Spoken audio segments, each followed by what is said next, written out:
Ele é o Senhor, sua verdade vai sempre reinar. Terra e céus glorifica seu santo nome. Ele é exaltado, exaltado nos céus. Saudações, amados irmãos. Aqui fala o irmão Albino Alberto João, de Moçambique, acompanhado assim com o nosso irmão Carrega Atrelado. O irmão que vocês viram ele fazendo a apresentação do livro Grande Conflito no último vídeo. E temos assim dois irmãos que já pediram este livro Grande Conflito, o irmão Fernando de Mafambis e também o irmão Pedro de Nhamatanda. Então, nós vamos assim prosseguir no estudo das nossas lições, né? Daqui do Apocalipse. E nós assim estamos a terminar hoje sobre a sétima igreja, ou seja, sobre as 7 igrejas. Então, nós já estudamos sobre a igreja de Éfeso, Esmirna, Pérgamo, Tiatira, Sardes, Filadélfia, até aqui. Agora, hoje vamos prosseguir com a sétima igreja. Mas antes, vamos fazer assim o resumo, né, dessas 6 igrejas que nós estudamos até aqui. Então, nós estudamos que a igreja de Éfeso representa o primeiro período da igreja cristã, que começa no ano 31 e vai até o ano 100. E este período de Éfeso foi um momento de muita pregação do evangelho, muito também ganho de almas para Jesus Cristo e muitos batismos. É só você ver o Atos capítulo 2 e Atos capítulo 4. E também nós estudamos sobre a igreja de Esmirna, onde nós entendemos que a igreja de Esmirna representa assim o segundo período da igreja cristã, que basicamente começa no ano 100 e vai até o ano 313. E este período de Esmirna foi um momento de muita perseguição aos cristãos, porque eles queriam permanecer firmes na palavra de Deus. E nós também aprendemos sobre a igreja de Pérgamo, que começa basicamente no ano 313 e vai até o ano 538, onde nós aprendemos que durante este período de Tiatira foi um momento de muitas trevas espirituais. Enganos começaram entrando dentro da igreja cristã, ou seja, a verdade pura da palavra de Deus foi se perdendo pouco aos poucos. É conhecido também esse período como Idade das Trevas, um momento em que não houve avanço nem na ciência e também nem na religião. E também nós estudamos sobre a igreja de Sardes, que basicamente começa no ano 538 e vai até o ano 1517, onde nós aprendemos que durante esse período, basicamente do período de Tiatira até o período de Sardes, nós aprendemos que Deus levantou reformadores, homens como Martinho Lutero, que afixou na igreja de Wittenberg as 95 teses contra as indulgências. E Deus levantou mais reformadores como Zwinglio, João Calvino, John Wesley e vários outros homens para trazerem a verdade que havia sido lançada por terra há muito tempo atrás.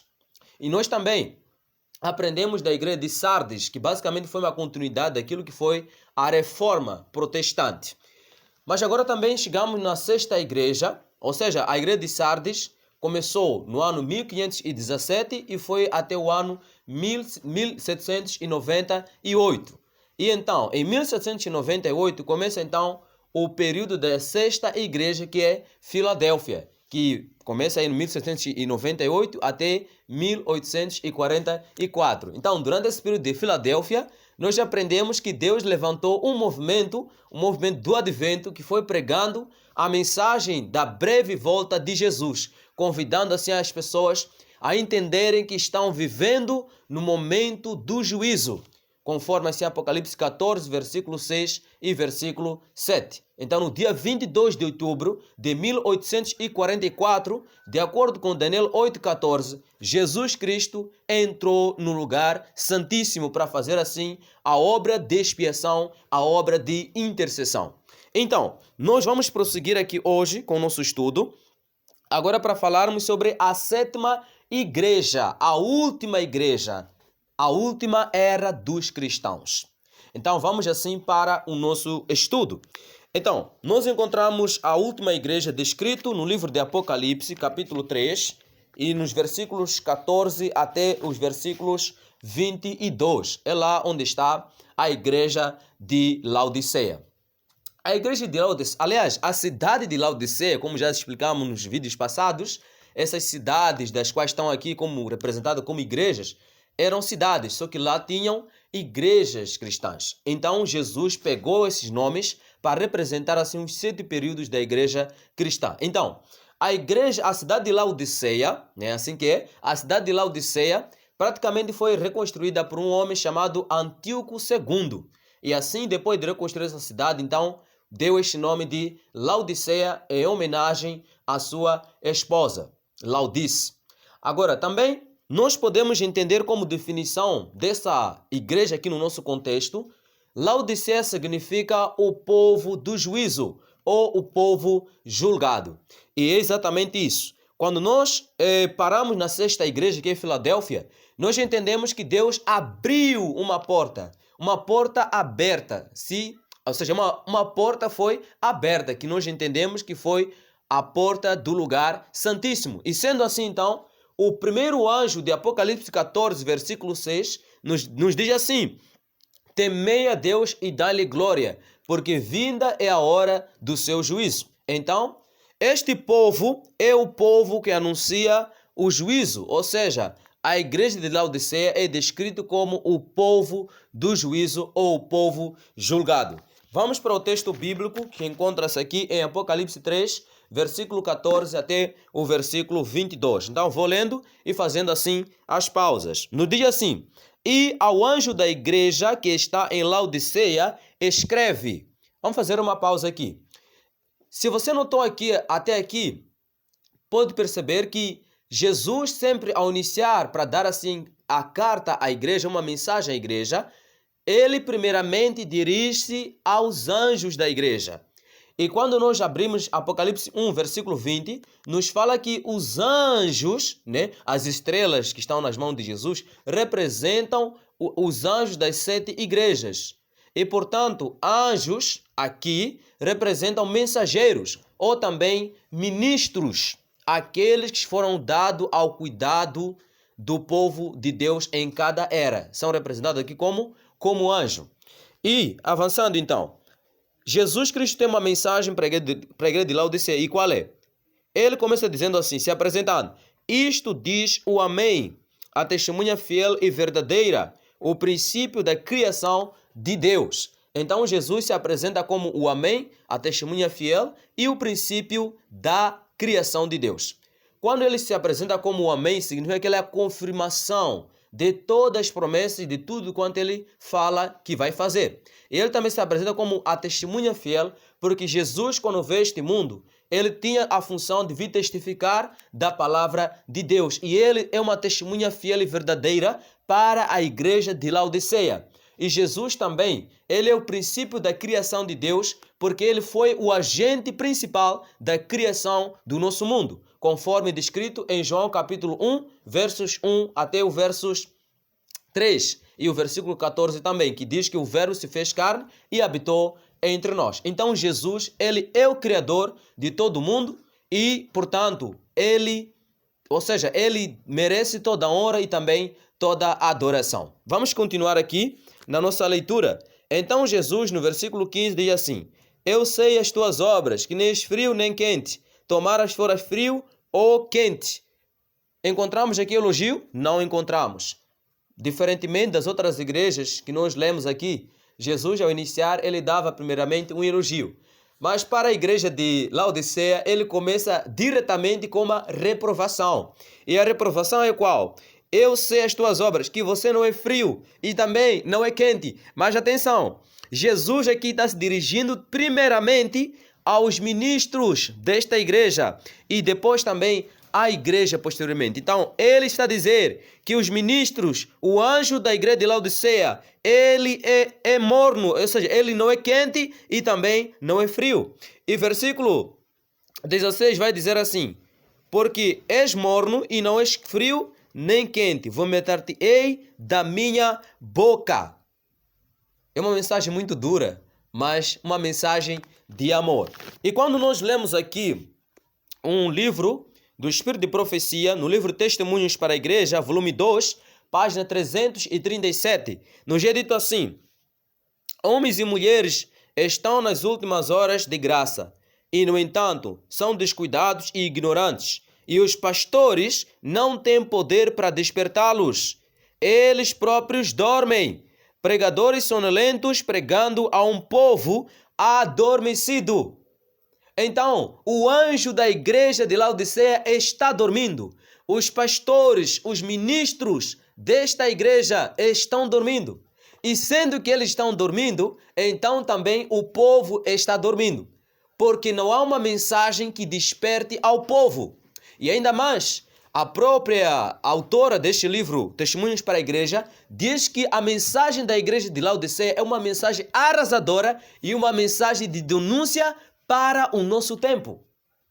Então, para dizer que a igreja de Laodiceia é a era da qual nós estamos a viver. E é onde nós encontramos que existem ministros, existem pastores que estão ao cuidado do povo de Deus, que estão dormindo. E sendo que eles estão dormindo, a igreja também dorme. Porque não existe uma mensagem que desperte o povo para o tempo da qual nós estamos a viver. E ainda mais, no livro Manuscript Release, no volume 1, página 260, vai dizer assim: estudai o 9º capítulo de Ezequiel. Essas palavras se cumprirão literalmente, mas o tempo passa e o povo está adormecido.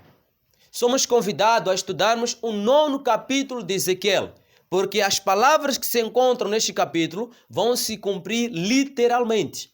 E o que está escrito em Ezequiel capítulo 9? Nos é apresentada uma visão de Ezequiel, do profeta Ezequiel, onde ele viu anjos, aliás, onde ele viu um anjo com um tinteiro de escrivão, marcando nas testas daqueles homens que gemiam e suspiravam.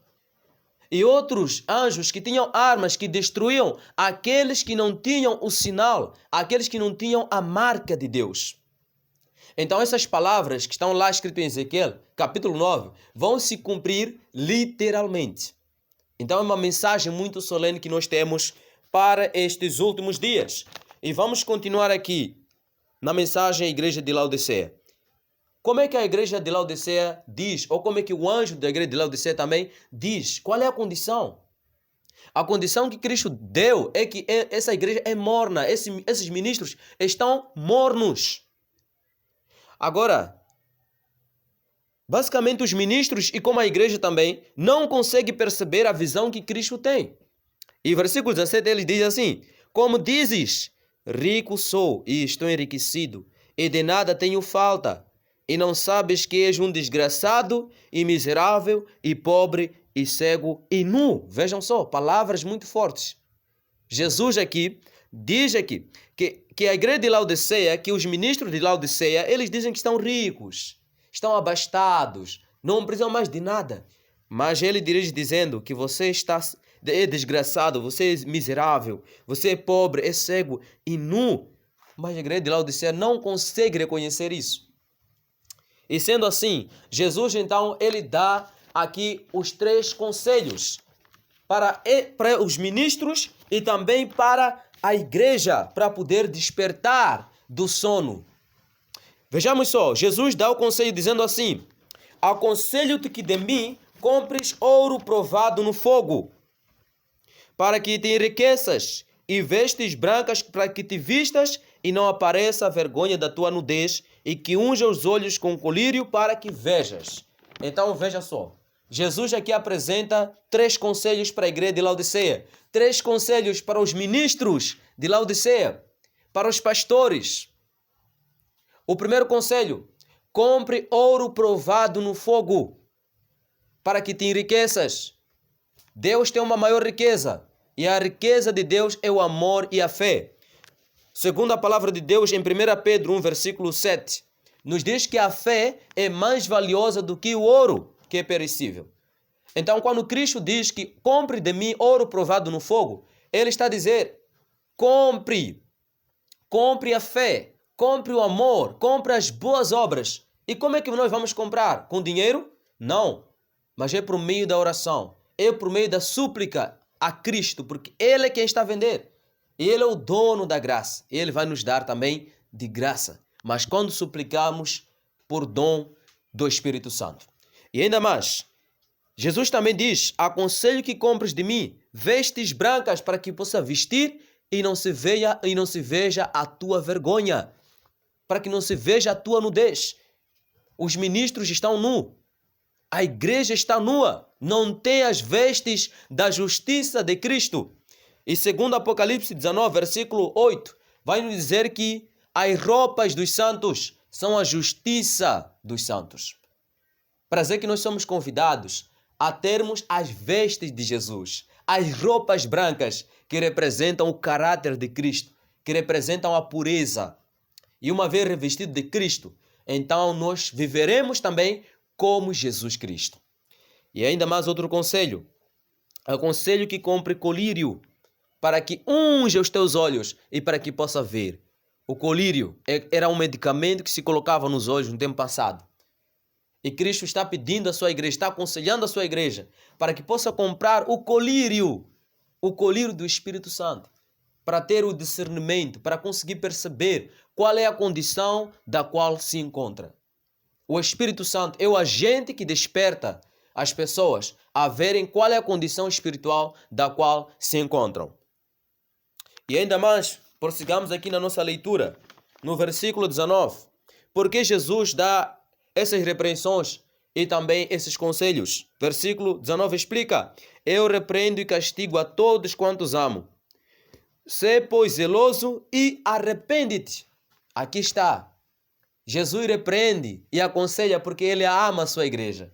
Não é porque ele está contra, não. Não é porque ele vai destruir a sua igreja, não. Ele quer salvar. E sendo que ele quer salvar, então ele dá esses conselhos para que então a igreja possa despertar, os ministros possam despertar. E o convite de Cristo aqui no versículo 20 é: eis que estou à porta e bato.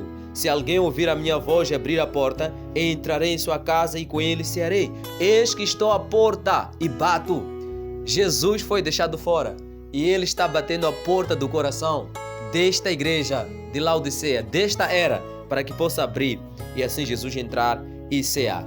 E Jesus dá aqui uma promessa: ao que vencer, ao vencedor, será concedido a oportunidade de se assentar com Jesus Cristo no seu trono e a vencer assim como Jesus venceu. E ele venceu as tentações de Satanás lá em Mateus capítulo 4 e também venceu as tentações de Satanás ao longo da vida. Então eu e você somos convidados a vencermos como Jesus. Estamos a viver no tempo, na era de Laodiceia, mas não podemos ser laodiceanos. Nós precisamos ser frio ou ser quente. Primeiramente, o frio representa o reconhecimento da condição espiritual que você está. E sendo que você reconhece a sua condição espiritual, então você vai sair da mornidão, vai sair do frio e vai vir para o quente. Então Jesus, ele quer que pelo menos reconheçamos a nossa condição, para então irmos do lado quente, sermos ativos, zelosos a trabalharmos para o Senhor nesse tempo de muita crise. O tempo está chegando ao fim e nós precisamos despertar e sermos servos e servas do Senhor nosso Deus. Que Deus o abençoe. E assim terminamos a nossa série das 7 igrejas. Que Deus o abençoe.